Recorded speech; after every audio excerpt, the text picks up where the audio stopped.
부분 해볼게요. 첫 곡에서 넘어가는 거, 측량할 수 없는으로 1000번을 불러도 마지막이라고 생각하시고 한번 해볼게요.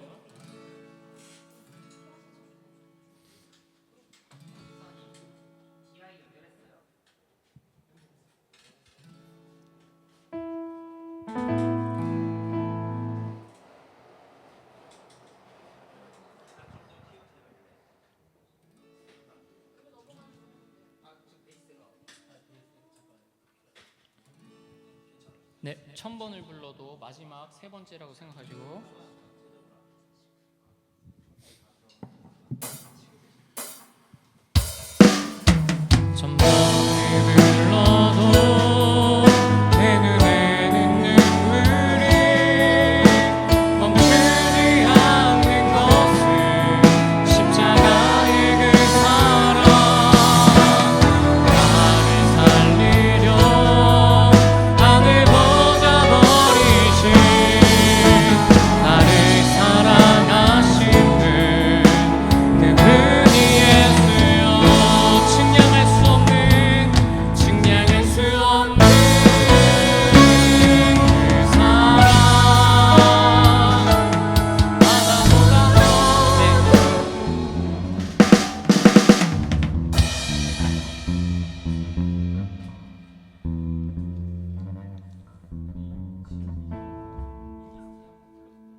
중에 한 율법사가 예수를 시험하여 이르되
할렐루야.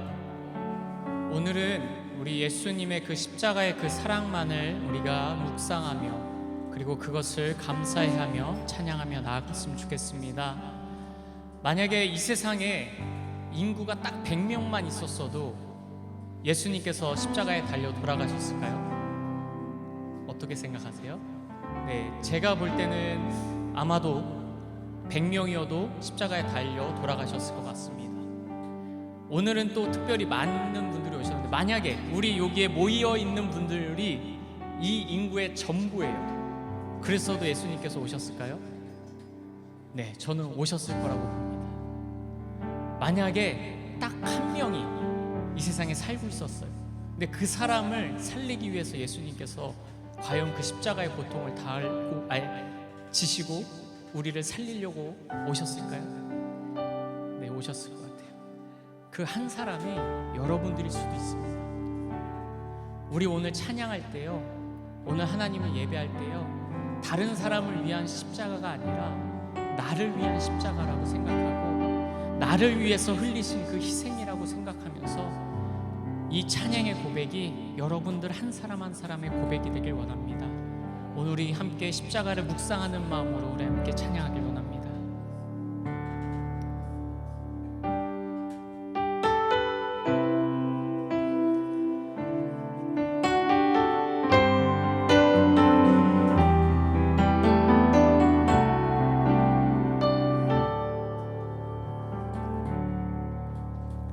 천번을 불러봐도 내 눈에 눈물이 멈추지 않는 것은 십자가의 그 사랑, 나를 살리려 지신 그 십자가,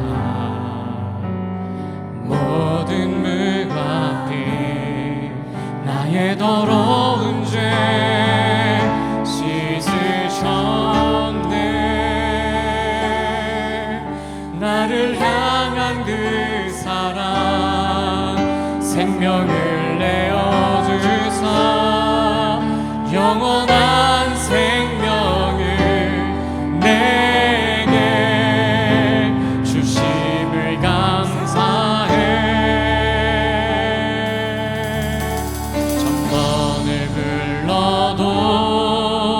내 눈에는 눈물이 멈추지 않는 것은 십자가의 그 사랑, 나를 살리려 하늘 보좌 버리신 나를 사랑하신 분, 그분이 예수여.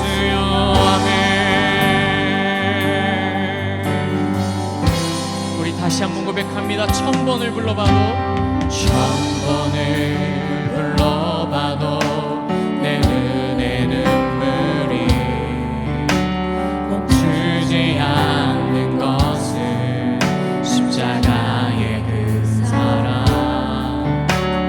나를 살리려 지신 그 십자가,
놀라운 사랑, 크고 놀라운 사랑, 하늘 보좌 어리신 주, 그는 실로 왕이셨지만 영광 버리고 이 땅에 오셨네. 자기 몸을 비워 종의 모습을 갖추시고 십자가에 달리시어 우리에게 구원을 주셨네.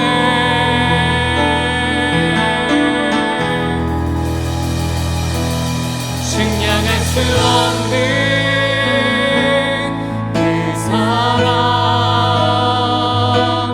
바다보다 더 깊고 하늘보다 더 넓은 그 사랑, 어떤 말로도 표현할 수 없는 그 사랑, 하나님 아버지 사랑,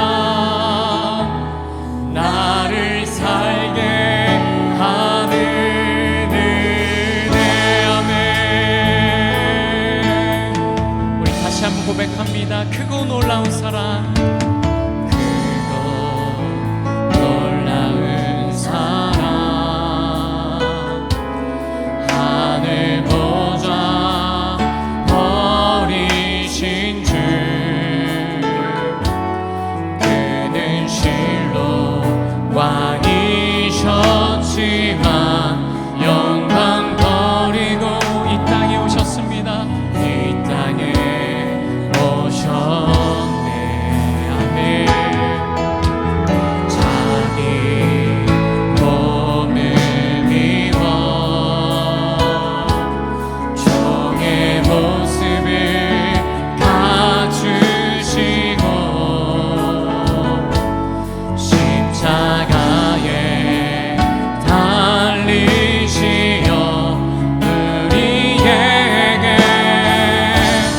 구원을 주셨네. 아멘. 측량할 수 없는 그 사랑, 바다보다 더 깊고 하늘보다 더 넓은 그 사랑, 어떤 말로도 표현할 수 없는 그 사랑, 하나님 아버지 사랑, 나를 살게 하는 은혜. 무엇으로도 갚을 수 없으리,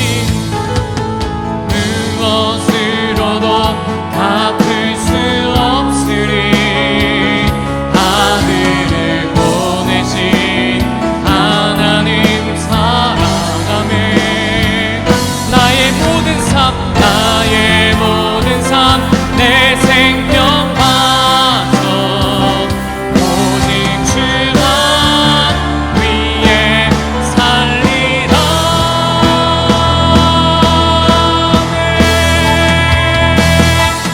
측량할 수 없는 그 사랑, 바다보다 더 깊고 하늘보다 더 넓은 그 사랑, 어떤 말로도 표현할 수 없는 그 사랑, 하나님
같이 함께 교회에 주신 공동 기도 제목으로 우리 함께 기도하기 원합니다.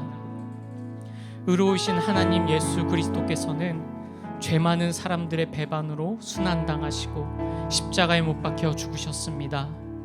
기도하오니 크신 사랑으로 우리의 모든 죄를 용서하시고 주의 자녀로 받아주시어 십자가의 순환에 참여하게 하옵소서. 우리 함께 그런 마음으로 함께 기도하며 나아가겠습니다. 다 같이 기도하시겠습니다.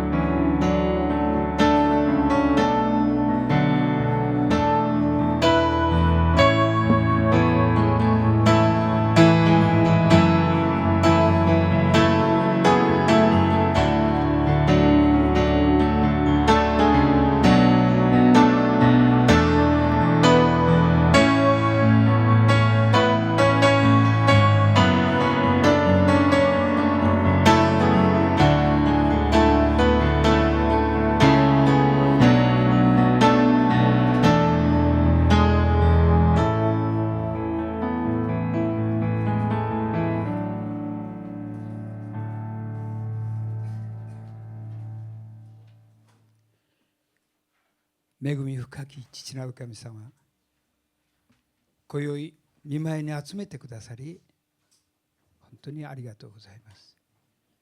心を静め、この時イエス様を覚えて祈ります。2000年前、私たちの罪のためすべてを背負って十字架にかけられたイエス様、一つの罪もない神であるイエス様が私たちの代わりに死んでくださいました。偉大なる神様の摂理を信じます。堕落した人間を清め導いてくださるイエス様、どれほど苦しさの中で十字架刑を全うしたのでしょうか。想像もできない思いです。十字架から降りようと思えばいつまでいつでも降りれたでしょう。神様の救いの愛を最後まで見せてくださいましたことをただただ感謝という言葉で言い表すことしかできません。心から神様感謝いたします。イエス様は十字架刑の苦しみの中でも同じ十字架刑にかけられていた犯罪人がイエス様を受け入れたことをイエス様が知ってすぐにでも罪を許され、あなたは今日私と共にパラダイスにいますとお語りになりました。こんな犯罪人にも一瞬にして天国の扉を開いてくださいました。私たちも生まれてきたことと一度は死ぬことが定められています。主イエス様がおられる天の御国に入れるように、イエス様の香りが放てる信仰者として歩めるようにどうぞ祈ります。すべてを尽くして心を尽くしてすべてを主と共に歩むことができますよう力を与えてください。弱い私たちを主の聖霊で満たして強めてください。主のご計画に用いられるものにしてください。今日は主の聖餐をいただきます。私たちを清めてどうぞ主が私たちと共に歩んでくださいますように、主の御心の通りに行ってください。主の兵士としてキリスト者として人生を全うできますように祈ります。感謝いたします。私たちに素晴らしい愛を注いでくださる主イエスキリスト様のお名前を通しまして、このお祈りを主の御前にお捧げいたします。アーメン。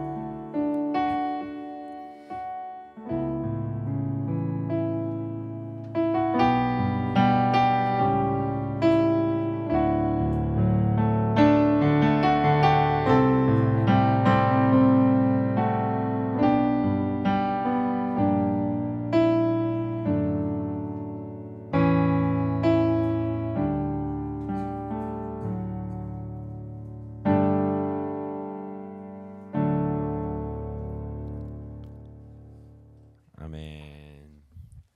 이 시간 마음을 정돈하시고 우리 함께 교독문 함께 교독하시겠습니다.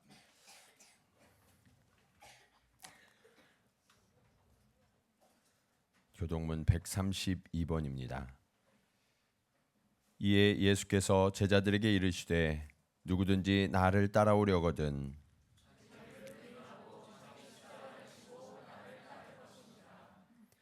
이를 위하여 너희가 부르심을 받았으니 그리스도도 너희를 위하여 고난을 받으사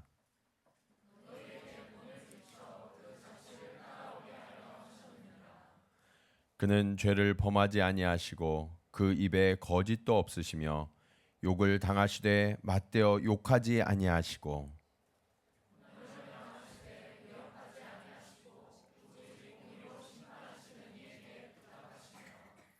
친히 나무에 달려 그 몸으로 우리 죄를 담당하셨으니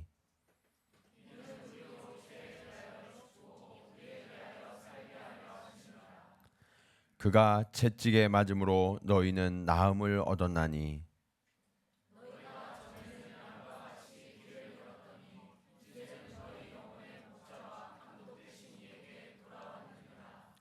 아멘. 오늘 이제 우리는 주의 만찬을 함께 갖게 됩니다. 주님께서 잡히시기 전날 밤 제자들과 함께 마가의 다락방에 모여서 유월절 만찬을 함께 나누시면서 주님은 이것을 행하여 나를 기념하라라고 명령하셨습니다. 오늘 우리는 이 만찬에 함께 참여하면서 예수 그리스도께서 바로 나를 위하여 죽으심으로 나의 죄를 사해 주시고 구원을 선물로 주신 것을 기념하고자 합니다. 아울러 그리스도 안에서 새로운 피조물이 된 우리도 깨어져야 하는 자요 동시에 우리 자신을 이웃들에게 나누어 줘야 하는 그러한 지체임을 기억하는 시간이 되기를 원합니다. 혹 우리 중에 아직 예수를 구주와 주님으로 영접하지 못한 분이 계시면 자연스럽게 옆으로 빵과 포도주를 패스해 주시면 됩니다. 그리고 이제 빵과 포도주를 받으신 분들은 이렇게 기도하는 마음으로 함께 참여하시면 되겠습니다. 우리 시간 찬송과 함께 찬양 드리시겠습니다. 찬송가 144장. 우리의 죄를 위하여 죽으시고 자신을 내어주신 그 주님의 은혜를 기억하며 함께 찬양하시겠습니다.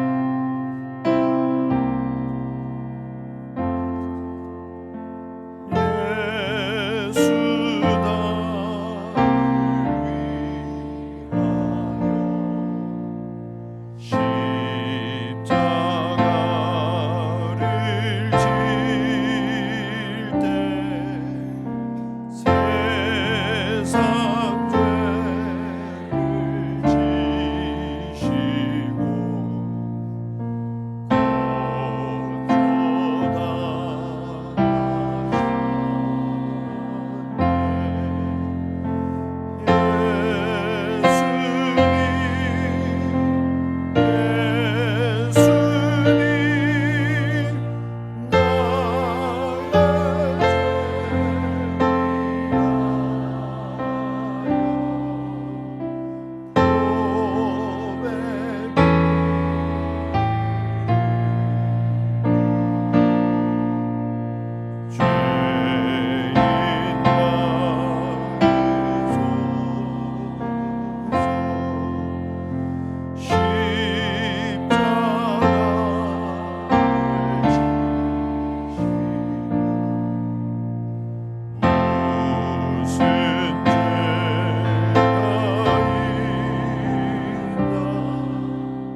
시간은 잠시 눈을 감으시고 우리 자신을 돌아보며 주님 앞에 우리의 죄를 회개하는 기도를 드리는 시간입니다. 주님은 이렇게 말씀하십니다. 그러므로 누구든지 주의 떡이나 잔을 합당하지 않게 먹고 마시는 자는 주의 몸과 피에 대하여 죄를 짓는 것이니라. 사람이 자기를 살피고 그 후에야 이 떡을 먹고 이 잔을 마실지니 주의 몸을 분별하지 못하고 먹고 마시는 자는 자기의 죄를 먹고 마시는 것이니라. 우리 이 시간 기도할 때 주님, 그렇습니다.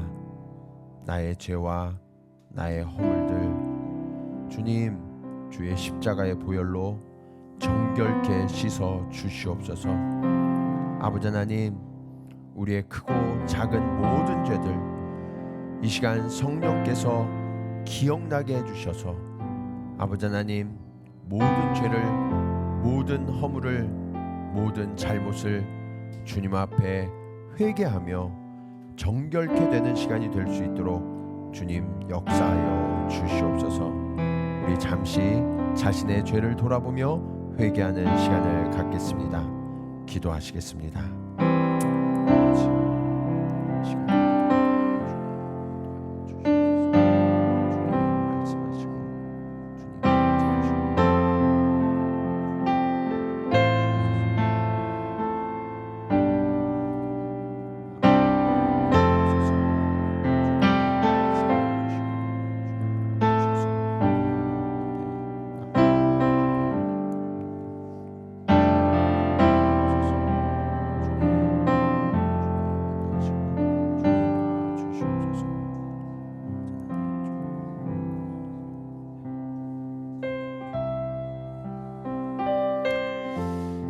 만일 우리가 죄를 자백하면 그는 미쁘시고 의로우사 우리 죄를 사하시며 우리를 모든 불의에서 깨끗하게 하실 것이요.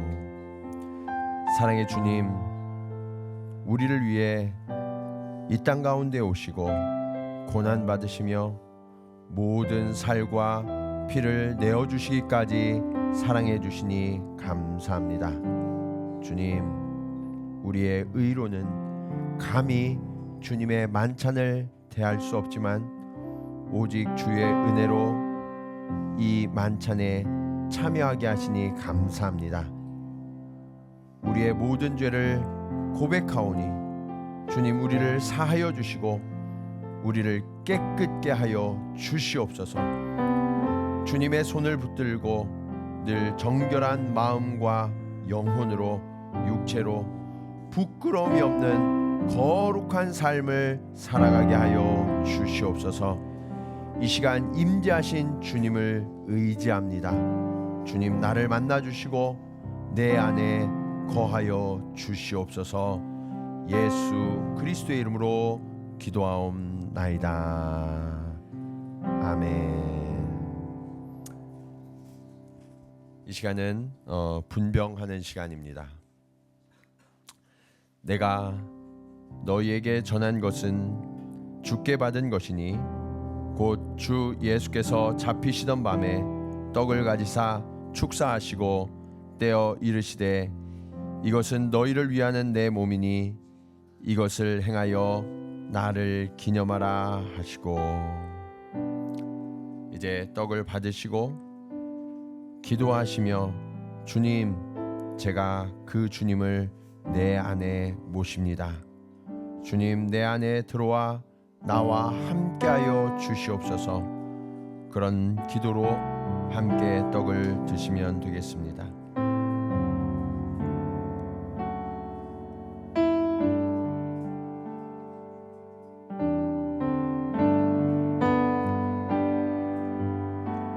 그들이 먹을 때 예수께서 떡을 가지사 축복하시고 떼어 제자들에게 주시며 이르시되 받아서 먹으라.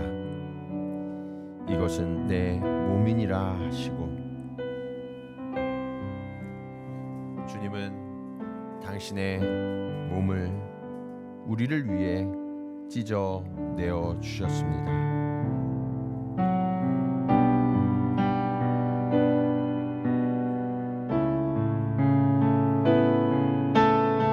주님은 당신의 한 살을 찢어서 우리 가운데 내어 주시며 내 살은 참된 양식이며 하늘에서 내려온 떡이니 조상들이 먹고도 죽은 그것과 같지 아니하여 이 떡을 먹는 자는 영원히 살리라고 하십니다. 주님, 그렇습니다. 내가 오늘 주님의 떡에 참여합니다. 주님이 약속하신 이 말씀대로 내가 이 떡을 먹고 영생을 얻을 것을 주님 믿습니다. 주님, 그렇게 나를 주의 것 삼아 주시옵소서.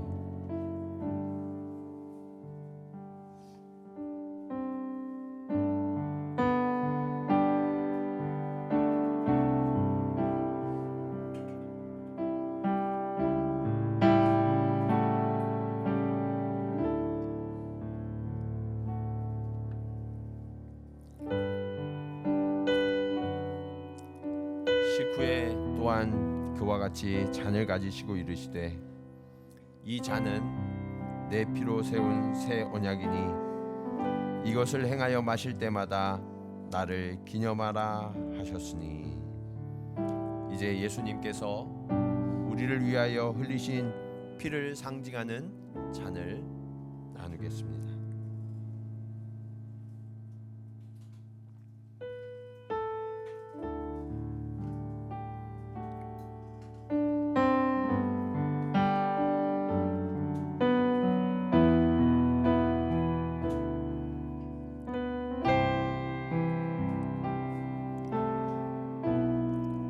또 잔을 가지사 감사기도 하시고 그들에게 주시며 이르시되 너희가 다 이것을 마시라. 이것은 죄사함을 얻게 하려고 많은 사람을 위하여 흘리는 바 나의 피 곧 언약의 피니라. 오늘 주님의 잔을 마시는 자마다 주님께서는 우리의 모든 죄를 사해 주시겠다고 약속하십니다. 주님, 그렇습니다. 오늘 제가 주님의 피에 참여함으로 나의 죄가 사해질 것을 믿습니다. 주님, 나의 친한 죄를, 주홍빛 같은 죄를 눈과 같이 희게 하여 주시옵소서. 나를 정결케 하옵소서. 주님, 나는 이 땅을 살아가면서 내가 죄인이 아니라고 생각했고, 하나님, 나는 도덕적이고 법적으로 아무런 문제가 없는 사람처럼 살아왔다고 생각했습니다. 그러나 주님, 내 마음속 깊은 곳에 있는 이 크고 무서운 죄들을 미처 깨닫지 못했습니다. 주님, 오늘 그 크고 작은 모든 죄를 깨닫는 은혜를 허락하여 주시고 이 죄인을 용서하기 위하여서 예수님께서 십자가에 나를 위해 피 흘리셨음을 주님 깨닫게 하시고 감사하게 하시고 고백케 하여 주시옵소서. 주님은 내 피는 참된 음료요 인자의 피를 마시면 생명이 있고 그가 나로 말미암아 살리라라고 선포하셨습니다.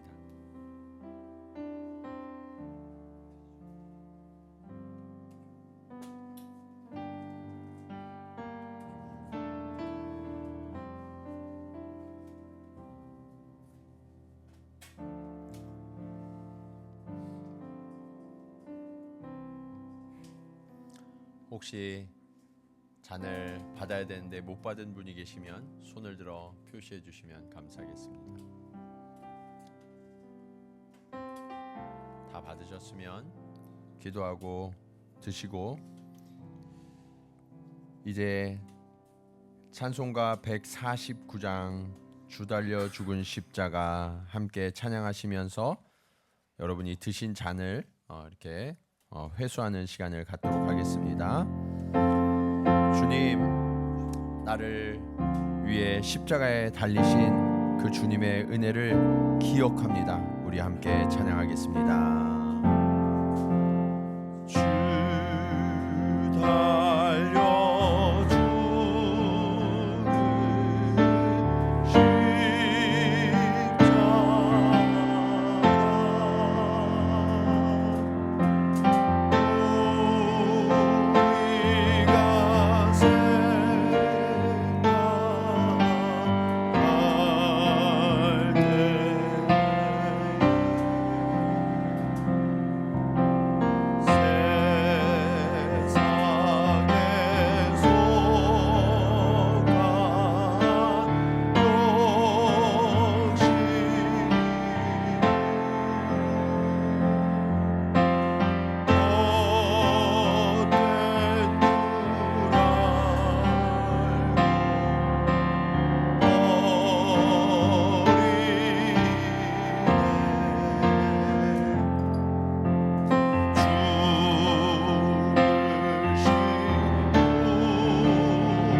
함께 기도하시겠습니다. 하나님 아버지, 우리를 너무나 사랑하셔서 이 땅 가운데 하나밖에 없는 아들 예수 그리스도를 보내어 주시고 죽을 수밖에 없는 우리를 위하여 대신 십자가에 못 박히게 하시고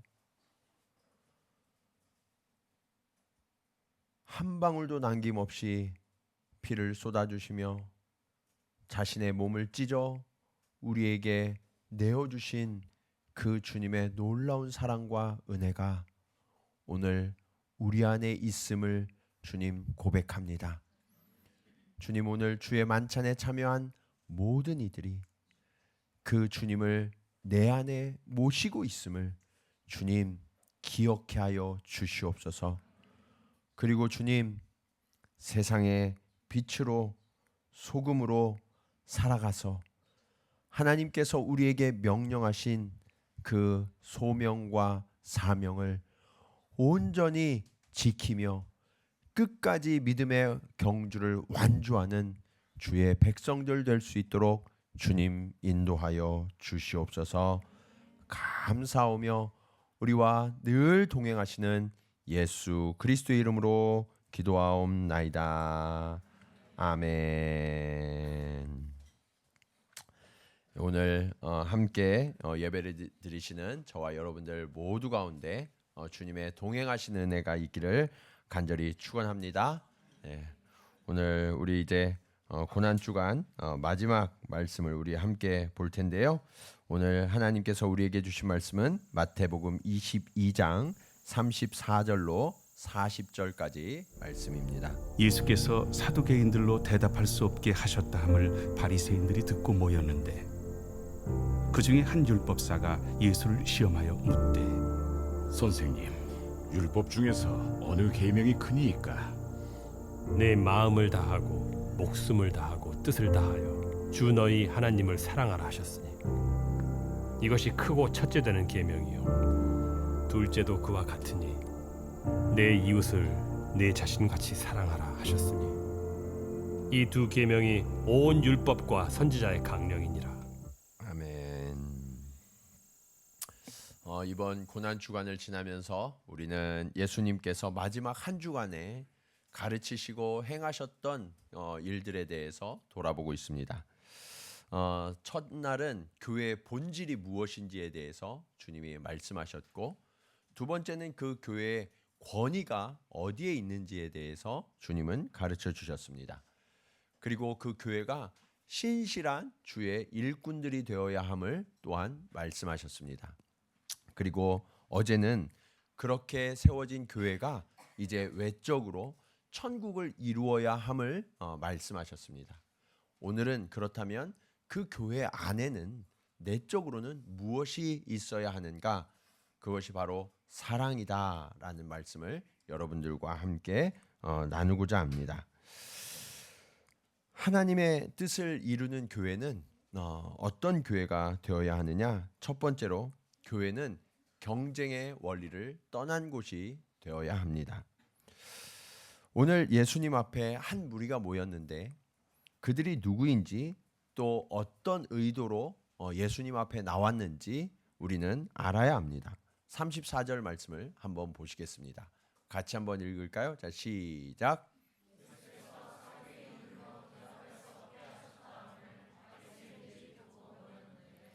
자, 오늘 예수님 앞에 어떤 사람들이 모였어요? 바리새인들이 모였죠. 바리새인들이. 자, 그런데 이들이 왜 모였느냐? 이전에 예수님 앞에 사두개인들이 나왔단 말이에요. 사두개인들이 나와서 예수님을 시험했는데 예수님이 이들로 하여금 대답할 수 없게 만드셨다라는 소문이 쭉 퍼진 거예요. 그러니까 그들과 경쟁 관계에 있었던 사람들이 바리새인이에요. 그러면 우리가 가서 예수님을 좀 눌러주면 이제 사두개인은 우리한테 꼼짝 못하는 거겠지라는 그런 경쟁 의식을 갖고 주님 앞에 나왔다라는 것을 우리는 알 수 있습니다. 그러면 이 사두개인과 바리새인은 어떤 사람들이냐? 사두개인이나 바리새인이나 둘 다 이스라엘의 종교적 지도자들이었어요.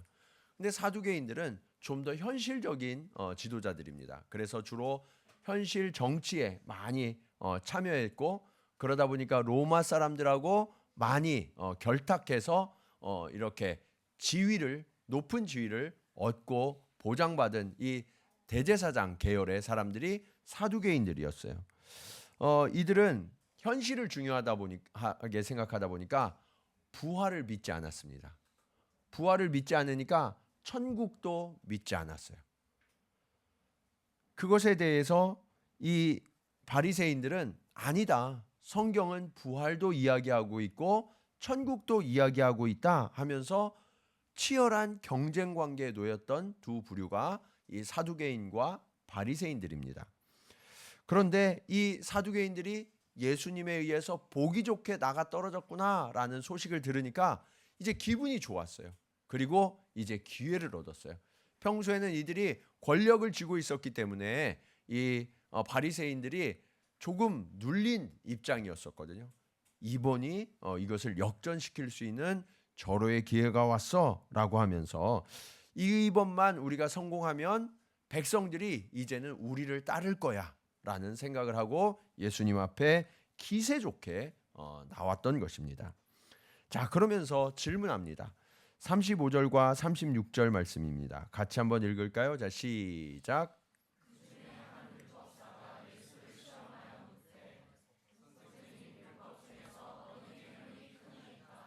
자, 예수님을 시험했는데 질문하려고 질문한 게 아니라 예수님을 시험하기 위해서 질문했어요. 그리고 그 질문의 내용이 뭐예요? 계명 중에 어느 계명이 큽니까? 라고 이야기를 하는 거죠. 이들이 몰라서 질문한 것이 아니라 알지만 예수님을 시험하기 위해서 질문했다라고 성경은 이야기하고 있죠. 우리도 신앙생활하면서 경쟁 관계에 빠질 때가 있어요. 경쟁 관계에 빠지면 모르고 하는 게 아니라 알면서 하는 경우들이 종종 있죠. 예, 의도를 가지고 드러내지 않으면서 그러면서 서로를 대할 때 저 사람보다는 내가 더 잘해.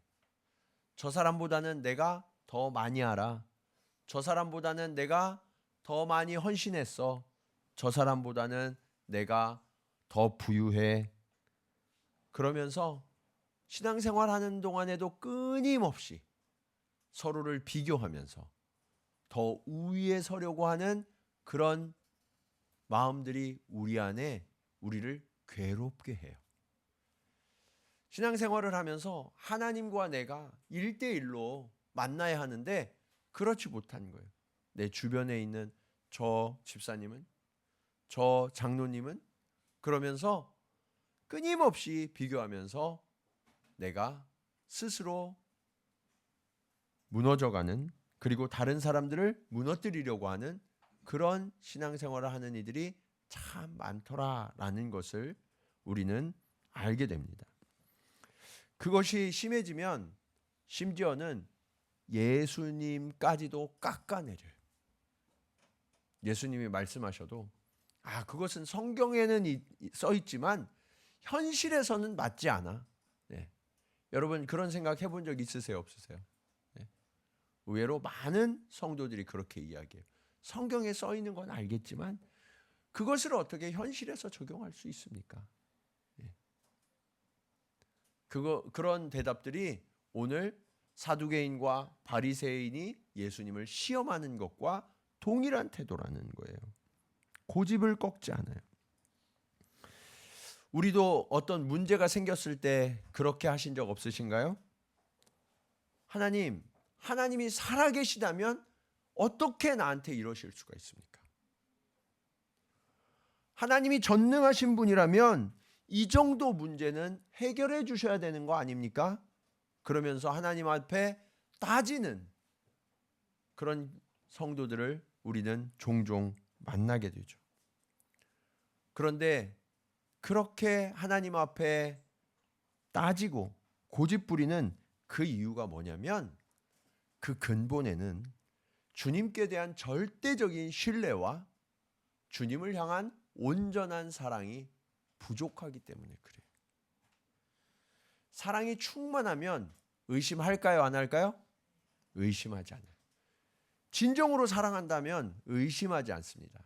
그런데 내 사랑에 문제가 있으면 의심하게 되는 거예요. 사랑이 가득하면 경쟁할 필요가 없어요. 왜요? 내가 나누고 흘려보내도 하나님이 나에게 또 가득 부어주실 것을 내가 알거든요. 그래서 내가 이것을 비우고 하나님이 또 채워주실 것을 알기 때문에 나는 염려하지 않고 그냥 아낌없이 흘려보내고 나누어줘요. 그런 신앙인은 결코 경쟁하지 않습니다. 그런데 오늘날의 많은 신앙인들이 교회를 다니는데 경쟁의식에서 벗어나지 못하는 이유가 무엇이냐? 주님께 대한 온전한 사랑과 그 신뢰가 없기 때문이라는 거예요. 내가 이것을 양보해도 하나님이 더 좋은 것으로 주실 거야. 이것에 대한 신뢰가 있다면 우리는 아낌없이 내어주고 경쟁을 떠난 삶을 살 수 있다는 거죠. 사랑하는 여러분, 주님을 사랑하십시오.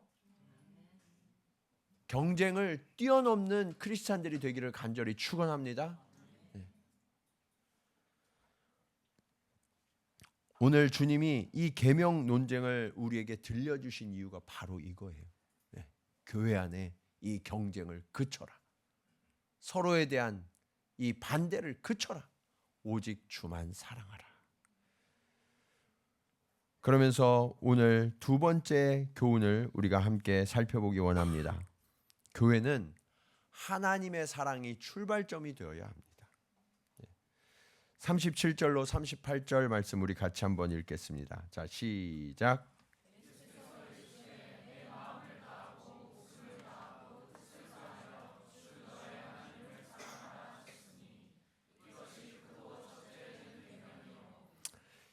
이 말씀은 신명기 6장 5절에 있는 말씀을 주님께서 다시 하신 말씀인데요. 하나님을 사랑하라. 이것이 첫 번째 계명이다라고 말씀하셨어요. 자, 그런데 그 하나님을 사랑할 때 어떻게 사랑하라고 말씀하시나요? 우리의 마음을 다하고 목숨을 다하고 그리고 뜻을 다해서 하나님을 사랑하라라고 말씀하고 있어요. 여기서 마음을 다하라 할 때 마음은 우리의 진실된 내면을 뜻해요. 예. 그러니까 그냥 한번 잠깐 기울었던 그런 마음이 아니라 우리의 내면 전체가 아주 진실되게 하나님을 사랑하는가에 대해서 묻고 계시는 거예요. 그리고 목숨은 말 그대로 우리의 생명을 이야기해요. 예. 그러니까 내 생명을 걸고라도 하나님을 가장 우선순위에 두고 사랑하고 있는가라고 하나님은 묻고 계십니다. 그리고 뜻을 다하라라는 말씀은 우리의 전체 인격과 존재를 이야기해요. 일부분이 아니라 나의 모든 부분을 다 들어서 하나님을 사랑하라라고 말씀하시는 것입니다.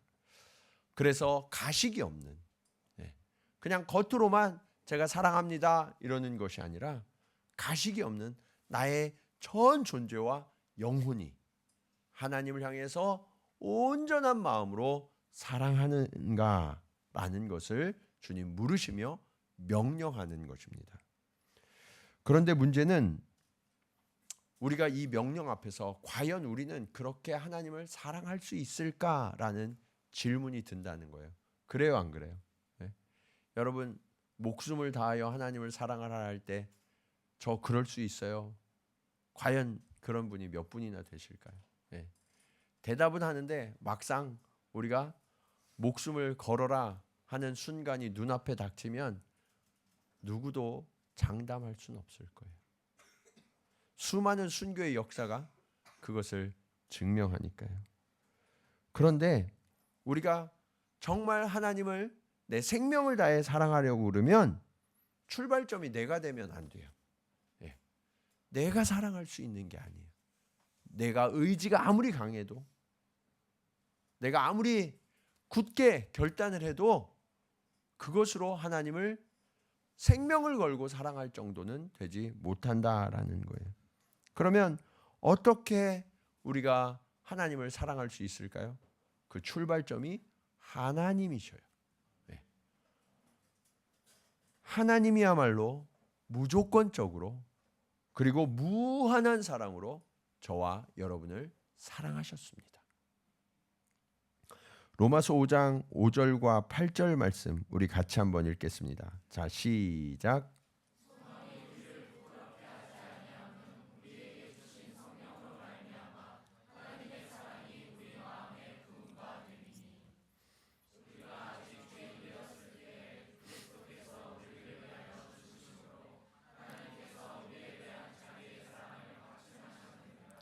이 말씀에 보시면 우리를 사랑하셔서 하나님이 우리를 사랑하셨는데 그게 어떻게 확정됐대요? 예수님께서 우리를 위하여 죽으심으로. 예. 그러니까 하나밖에 없는 아들을 내어 주시기까지 우리를 사랑한 그 사랑으로 말미암아 하나님의 사랑이 이렇게 크구나. 이것은 확실한 사랑이구나 하는 것을 확증해 주셨다는 거예요. 저는요, 어쩌면 제 자신을 내어주는 사랑까지는 할 수 있을지 모르겠어요. 그런데 제 아들을 내어주는 사랑은 못할 것 같아요. 이것이 부모된 자들의 마음이 아닙니까? 그런데 하나님은요, 그렇게까지 우리를 사랑하셔서 우리에 대한 하나님의 사랑을 확증하셨다고 말씀하고 있어요. 그리고 이 사랑이 앞에 5절 보시면 이렇게 말씀하고 있어요. 우리에게 성령으로 말미암아 부어 주셨다라고 말씀하고 있어요. 예. 성령이 우리에게 부어 주셨다. 우리 마음에. 예. 우리 사랑으로는 사랑할 수가 없는데 하나님이 확증해 주신 그 정말 크고 놀라운 사랑을, 그 무한한 사랑을 성령이 우리에게 부어 주셨다는 거예요. 그래서 우리가 사랑할 수 있게 되었다. 네. 사랑할 수 없는 자를 사랑하려 할 때 내가 아무리 결단해도 사랑할 수 없는 이유는 나의 한계가 있기 때문에 그래요. 그러면 우리가 어떻게 해야 될까요? 성령께서 그 아버지의 사랑을 내게 부어주시도록 구하셔야 돼요. 네. 그러면 그 하나님께서 성령을 통해 저와 여러분 한 사람 한 사람의 심령에 사랑할 수 없는 자들을 사랑할 수 있도록 우리에게 그 사랑을 부어주십니다. 그리고 그 사랑을 부어주실 때 우리가 이미 그 사랑을 받은 자라는 사실을 깨닫게 해주시는 거예요. 네. 그 사랑이 깨달아질 때 그때 비로소 내가 누군가를 하나님의 사랑으로 사랑할 수 있게 되는 거예요. 그래서 여러분, 우리의 사랑이 온전한 사랑이 되려면 하나님을 사랑하는 것부터 출발하셔야 돼요. 하나님을 사랑하는 것부터. 하나님과의 관계가 먼저 회복되지 아니하면 진정한 사랑을 할 수가 없어요. 우리가 아무리 노력하고 아무리 애써도요, 어떤 상황이 오냐면 내가 이렇게까지 했는데 언제까지 해야 돼? 그 지점에 반드시 도달하게 되어 있어요. 내 사랑으로 사랑하면. 그런데 하나님이 내게 부어주신 그 사랑으로 사랑을 시작하게 되면 그런 생각이 들지 않아요. 본전 생각이 들지 않아요. 하나님이 나를 끝까지 참아주셨듯 나도 끝까지 참으면서 상대를 사랑할 수 있게 되는 거예요. 이 땅에 많은 사람들이 결핍 가운데에서 고통받고 있습니다. 우리는 태어나서 자라는 동안 우리도 불완전하지만 우리를 낳아주신 부모님들도 참 불완전하셨어요. 그렇기 때문에 여러 가지 결핍들을 만나게 됩니다. 그리고 그 부모님의 결핍이 나의 결핍이 되어서 나는 여기저기 구멍난 인격으로 살아오게 돼요. 그래서 누군가를 사랑하려 할 때 온전한 사랑을 할 수가 없어요. 왜요? 나야 이 결핍을 누군가가 채워줘야만 사랑할 수 있을 것 같거든요. 그런데 사람이 서로를 사랑하려고 할 때 결핍된 존재들이 서로 부딪히기 때문에 사랑할 수가 없어요. 바로 이때 우리가 하나님의 사랑을 입으면 그 모든 결핍이 넉넉히 채워질 만큼 풍성함으로 가득 채워짐을 경험하게 됩니다. 사랑하는 여러분, 오늘 여러분을 채우시는 그 하나님의 은혜를 기억하시기 바랍니다. 주님 안에서 그 주님의 놀라운 사랑을 경험하게 되면 나의 모든 상처와 아픔들, 결핍들, 수치들, 그런 모든 것들이 가리워지고 덮어지게 되어 있어요. 그 주님만이 나를 온전케 하십니다. 간절히 바라기는 오늘 이 밤에 저와 여러분 모두가 그 주님의 사랑으로 충만함을 누려서 여러분의 모든 결핍이 오히려 충만함으로 채워지는 이 밤이 되기를 간절히 축원합니다. 자, 이것이 오늘 말씀의 마지막 교훈으로 이어져요. 교회는 이웃 사랑이 종착점이에요. 하나님과의 사랑이 출발점이라면 이웃과의 사랑이 종착점이 됩니다. 우리는 사랑이라는 단어를 매우 중요하게 생각하죠. 특별히 그리스도인들은 이 사랑이라는 단어를 정말 중요하게 생각해요. 그런데 세상의 사랑은 사실 굉장히 왜곡되어 있어요. 사랑이 아니라 집착인 경우도 굉장히 많이 있어요. 심지어 부모가 자녀를 사랑한다고 할 때도 사랑이 아니라 집착인 경우가 너무나 많이 있어요. 그래서 나의 부족함을 채워줄 대리만족의 수단으로 자녀들을 대하는 부모들을 우리는 종종 만나게 되죠. 나는 이거를 너무 하고 싶었는데 못했어. 그럼 우리 아들, 우리 딸을 통해서 내가 뭔가 예전에 어렸을 때 소원하고 풀지 못했던 그 소원을 풀려고 하는 그런 부모들을 우리는 너무나 많이 보게 되죠. 남녀간에 사랑할 때도 내가 사랑이라고 말하지만 그 사람이 있으면 구속되고 너무너무 불편한 경우들을 우리는 많이 경험하게 돼요. 사랑은 서로를 자유케 해야 하는데 자유케 하는 게 아니라 구속시키는 거예요. 여러분, 왜 이런 일들이 반복될까요?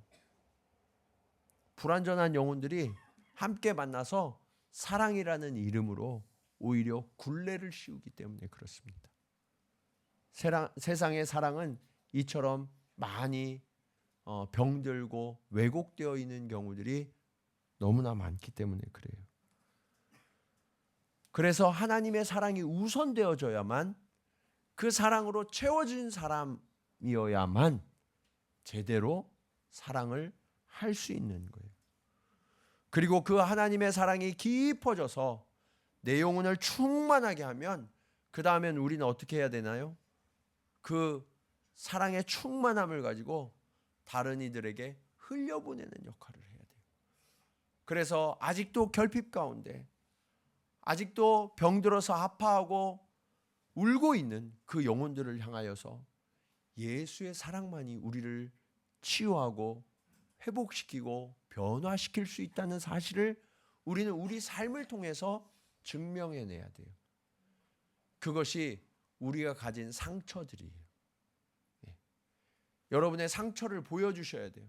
내 이 상처가 있었는데 이 상처가 이렇게 낫게 된 것은 바로 하나님 아버지의 사랑 때문이라고. 상처가 없는 자들은 누군가에게 위로가 되지 못할 수 있어요.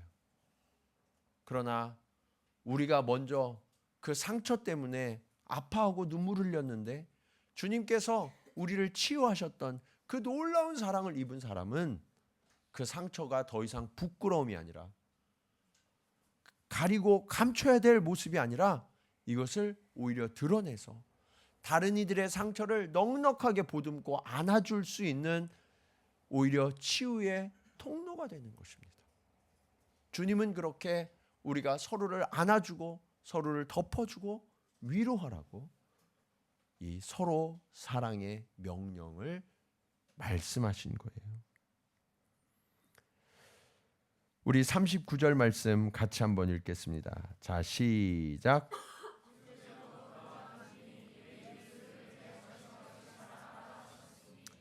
이 말씀에 보면 내 이웃을 누구와 같이 사랑하라고요? 내 자신과 같이. 내가 온전히 회복되지 않고 치유되지 않으면 누군가를 사랑할 수 없다는 얘기예요. 네. 내가 회복되지 않고 치유되지 않으면 내 자신의 상처와 아픔, 그 가시를 그대로 쏟아요. 그래서 상대를 사랑한다고 하는데 더 아프게 하고 더 병들게 하는 거예요. 그런데 내가 치유되어지고 회복되어지면 이 주님으로부터 사랑받았던 이 존귀한 존재로, 그 가치로 누군가를 사랑할 수 있게 돼요. 그래서 우리의 사랑은 반드시 하나님이 출발점이 되어야 하고요.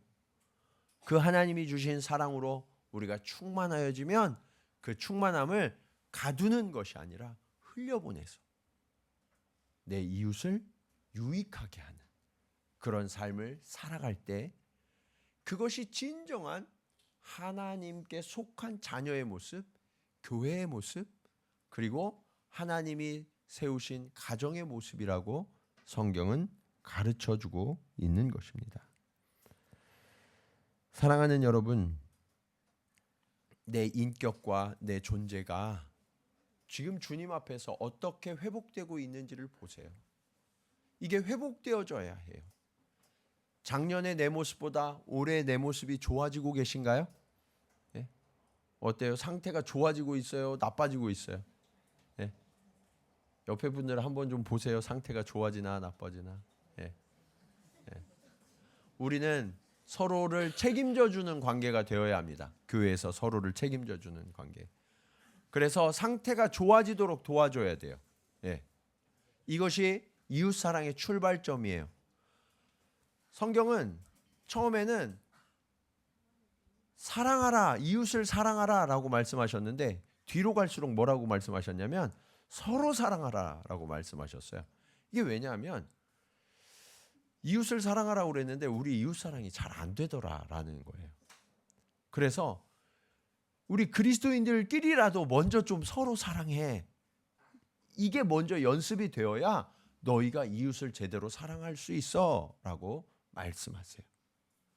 그래서 우리 교회에서 정말 서로 사랑의 훈련이 되지 않으면 밖에 나가서 사랑할 수가 없어요. 네. 이곳은 치열한 훈련장입니다. 치열한 훈련장. 네. 지금 저기 하민이가 오랜만에 군 생활하다 왔어요. 네. 건강한 모습으로 와서 얼마나 좋은지 몰라요. 네. 아마 훈련소에서 힘들었을 거예요. 네. 근데 이제 훈련소 이후에는 좀 삶이 괜찮을 거예요. 네. 네. 훈련소에서 훈련을 제대로 받은 사람은 그 이후의 생활이 좀 안정되고 평안할 수 있어요. 네. 교회는 훈련소입니다. 여러분들이 이곳에서 정말 치열하게 훈련을 받으셔야 돼요. 네. 주님은, 교회는 주님의 사랑을 우리가 받아서 그 사랑으로 서로를 정말 그 하나님이 우리를 사랑하신 것처럼 사랑하는 연습을 하는 공간이라고 말씀하세요. 네. 서로 사랑하십시오. 더욱 사랑하십시오. 네.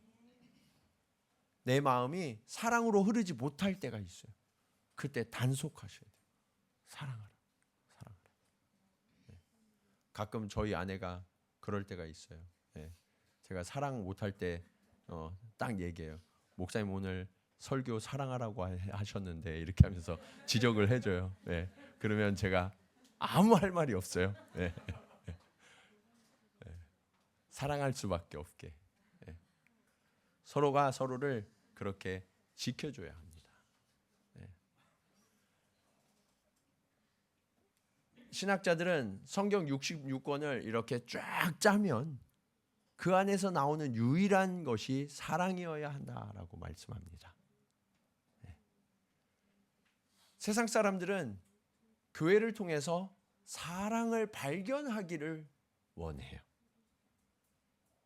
그렇다면 과연 우리에게는 그 사랑이 있나요? 때때로 우리는 우리가 사랑하지 못하기 때문에 목사님이 사랑하는 모습을 좀 보여주세요. 전도사님이 사랑하는 모습을 보여주세요. 목자님이 사랑하는 모습을 먼저 보여주셔야 되는 거 아니에요? 그렇게 요구할 때가 있습니다. 물론 그래야죠. 그러나 성경은 내가 먼저 사랑을 보여줄 테니까 너희 따라해 이렇게 말씀하지 않으셨어요. 어떻게 말씀하셨어요? 내 몸과 같이, 내 자신과 같이 이웃을 사랑하라. 천부를 향한 명령이에요. 동시에 모든 사람들이 함께 사랑해야 된다는 명령을 하신 것입니다. 왜요? 하나님이 이미 저와 여러분을 채우셨기 때문이죠. 오늘 십자가에 달리신 그 예수 그리스도의 사랑이 오늘 저와 여러분을 정결케 하셨음을 믿으십니까? 그렇다면 우리는 이미 그 사랑을 입은 자들이에요. 사랑 못할 자가 단 한 사람도 없어요. 여러분은 이미 그 사랑을 충분히 받으셨습니다. 하나님의 무한한 사랑으로 우리의 전제가, 사랑의 전제가 채워졌어요. 그래서 오늘 주님은 40절에 이렇게 명령합니다. 같이 한번 읽겠습니다. 자, 시작.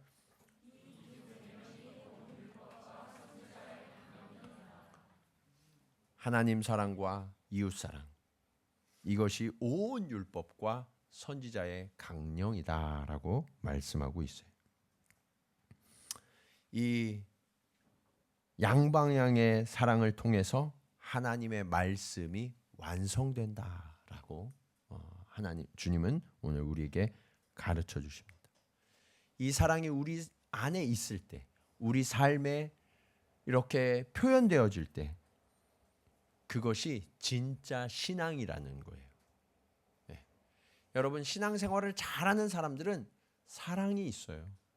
네. 우리는 신앙생활 잘하는 사람들을 어떤 열정을 발휘하기를 원해요. 그 사람에게서 열정을 보고 원숙함을 보고 경험이 많은 그런 것들을 보면서 아, 저 사람 신앙이 좋아 이렇게 이야기하거든요. 그런데 저는 결코 그것을 믿지 않습니다. 신앙이 좋은 사람은요, 반드시 인격이 좋아지게 되어 있어요. 네. 인격이 좋지 않은 신앙인은 다 가짜예요. 네. 여러분 스스로를 잘 돌아보십시오.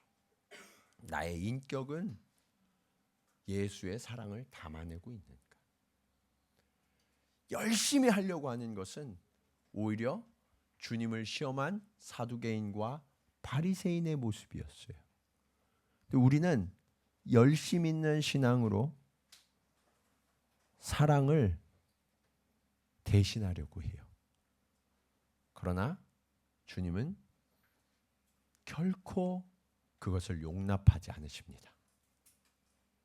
저는 우리 교회가 주님 안에서 자라가고 또 모든 것이 활발해지고 생동감이 넘치는 것으로 인해서 주님께 늘 감사하고 있어요. 그런데 저는 여러분들이 열심을 내는 모습으로 하나님 앞에 감사하고 싶지 않아요. 우리의 인격이 예수를 닮아서 자라가고 그리고 우리가 진정으로 서로를 사랑하는 모습을 통해서 주님께 자랑하고 감사하고 싶어요. 그것이 교회입니다. 우리가 잘 아는 고린도전서 13장 1절에서 3절 말씀 우리 같이 한번 읽어보도록 하겠습니다. 자, 같이 읽겠습니다. 시작.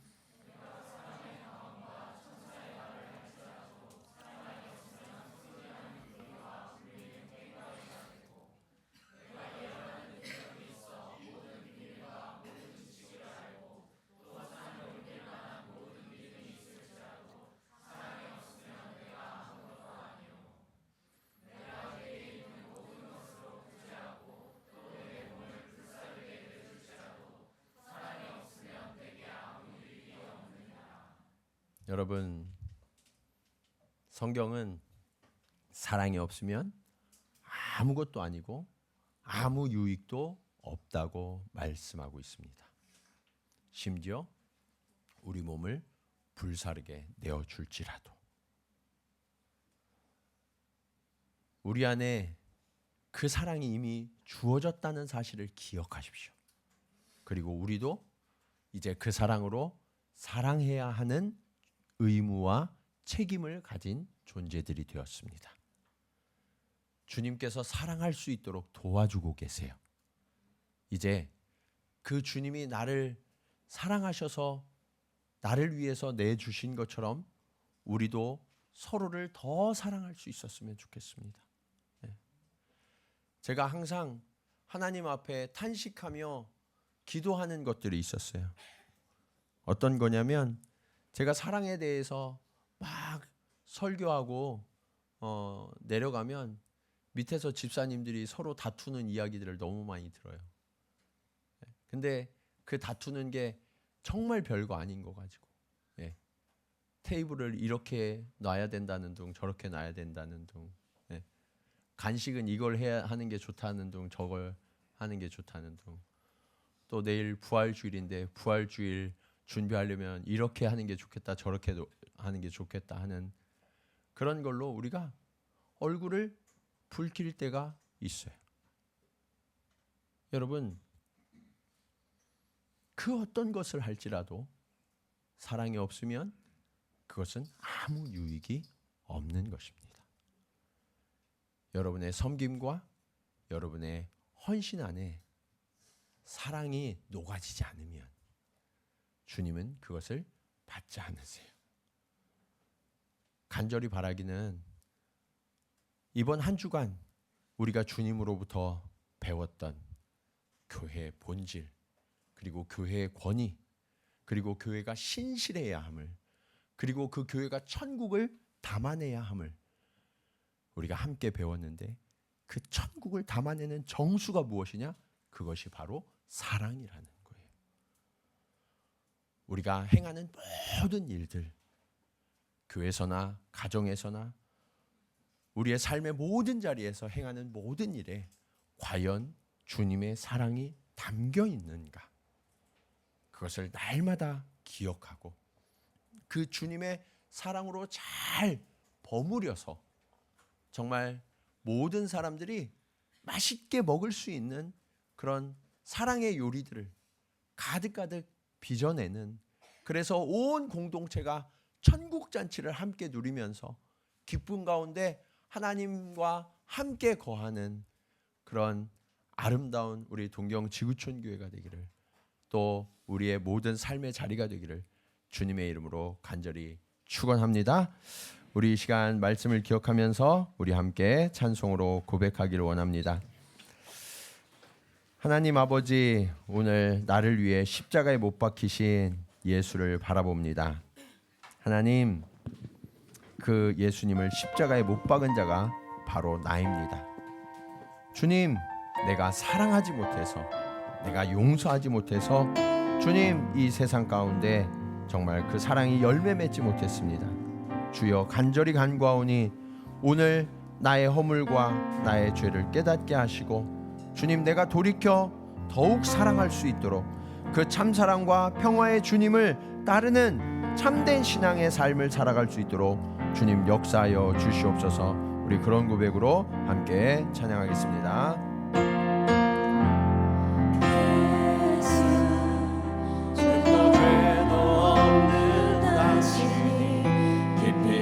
저도 내 죄로 인하여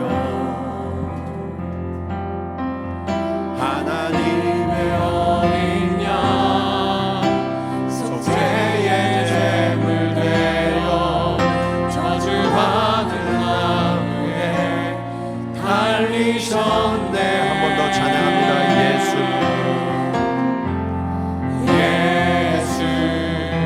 흠도 죄도 없는 당신이 깊이 감춰둔 내 죄로 인하여 하나님의 어린 양 속죄의 제물 되어 저주받은 나무에 달리셨네.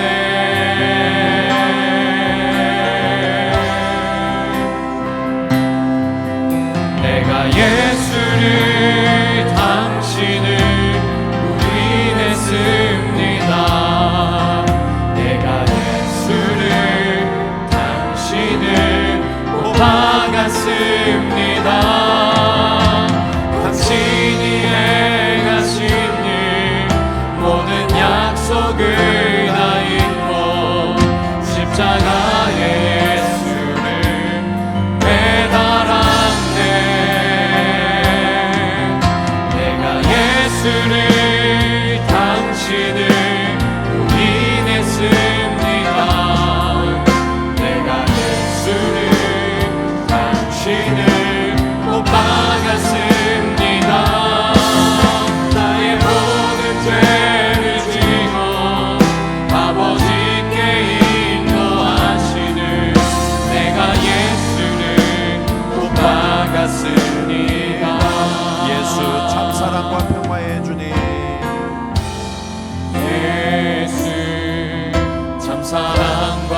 부르셨네.